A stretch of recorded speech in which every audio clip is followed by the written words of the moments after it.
Terima kasih Anda masih bersama kami. Bagi Anda yang baru saja bergabung, kami hadirkan kembali 3 berita utama hari ini. Cegah penimbunan beras, Satgas Pangan Kota Bogor melakukan sidak dari distributor hingga pedagang beras. Pasar beras murah makin diburu warga Cianjur, sehingga mereka tidak peduli dengan cuaca hujan asalkan mendapatkan beras dengan harga murah. Seorang kepala sekolah di Kabupaten Sukabumi ditangkap polisi karena mencabuli 10 siswi sekolah dasar di ruang kelas.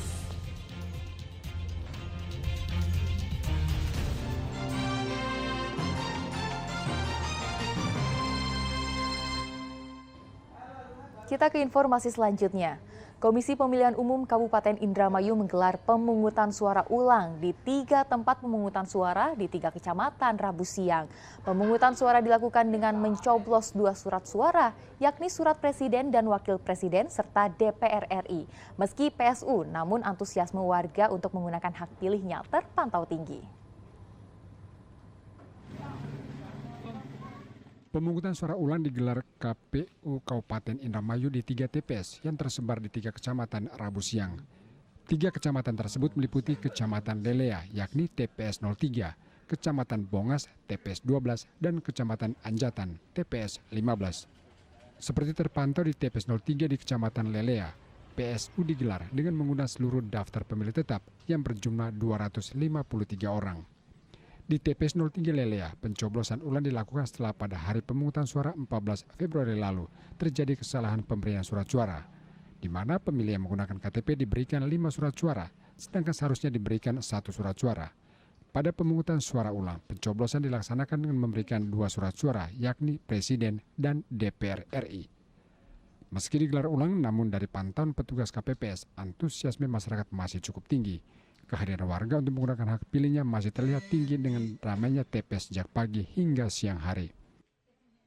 TPS 03 ini terjadi kesalahan yang mana orang itu berKTP-kan Bekasi, tapi diperbolehkan memberikan suaranya gitu. Artinya tidak termasuk dalam DPTB, DPT, dan DPK, tetapi orang itu boleh mencoblos pada waktu tanggal 14 Februari kemarin. Sehingga itu jadi temuan. Sementara dari 3 TPS yang menggelar PSU pada hari ini, tercatat 828 terdaftar pemilih tetap dan tambahan. Seluruh rangkaian PSU akan rampung hari ini mulai dari pencoblosan hingga penghitungan suara. Maruli Habibi melaporkan dari Indramayu. Sebanyak 39 kecamatan di Kabupaten Tasikmalaya menggelar rapat pleno terbuka rekapitulasi suara pemilu 2024. Pleno terbuka tingkat kecamatan ini dilaksanakan untuk mengetahui hasil perhitungan suara di 5.096 TPS di Kabupaten Tasikmalaya sebelum nantinya ditetapkan di tingkat kabupaten. KPU Kabupaten Tasikmalaya mulai melaksanakan tahapan rekapitulasi suara hasil pemilu 2024 di tingkat kecamatan yang dilaksanakan serentak di 39 kecamatan se-Kabupaten Tasikmalaya. Salah satunya yakni Kecamatan Singaparna. Rapat pleno digelar dan diikuti panitia pemilihan kecamatan, panitia pemungutan suara dan kelompok penyelenggara pemungutan suara dengan disaksikan panwascam serta para saksi dari setiap pasangan calon dan partai politik peserta pemilu. Pleno terbuka rekapitulasi suara di tingkat kecamatan dilaksanakan untuk mengetahui hasil perhitungan suara yang sudah dilaksanakan di 5.096 TPS. Posisi rekap untuk hari ini masih tidak ada kendala. Paling nanti di tengah-tengah apakah ada kendala, paling kita itu mekanismenya membuka kotak hasil.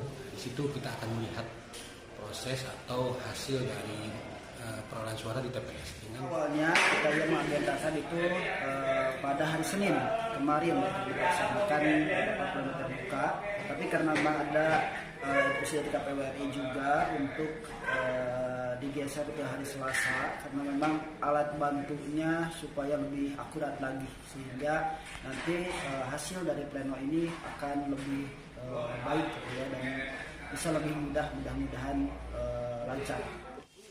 Setelah rapat pleno rekapitulasi suara di 39 kecamatan selesai, KPU Kabupaten Tasikmalaya rencananya akan melaksanakan rapat pleno terbuka rekapitulasi suara tingkat Kabupaten Tasikmalaya yang akan dilaksanakan pekan depan.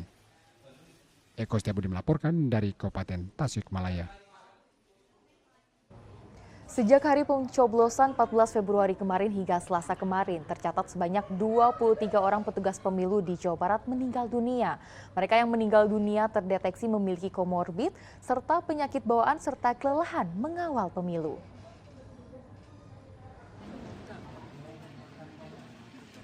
Sepekan setelah pencoblosan, pemerintah Provinsi Jawa Barat melalui Dinas Kesehatan mencatat sebanyak 23 orang yang bertugas mengawal pemilu meninggal dunia. Dari jumlah tersebut, 21 orang petugas KPPS, anggota KPU, dan Bawaslu. Sedang 2 orang lainnya yaitu anggota Linmas. Hasil penelusuran Dinkes Jawa Barat, hampir seluruh petugas yang gugur akibat komorbid serta kelelahan setelah mengawal proses pemilu. Angka kematian anggota KPPS tahun ini sangat rendah jika dibandingkan dengan jumlah KPPS tahun 2019 lalu. Saat itu ada 177 orang yang meninggal dunia. Menurutnya, angka kematian saat pemilu karena Dinkes sudah antisipasi dengan tes kesehatan bagi calon anggota KPPS.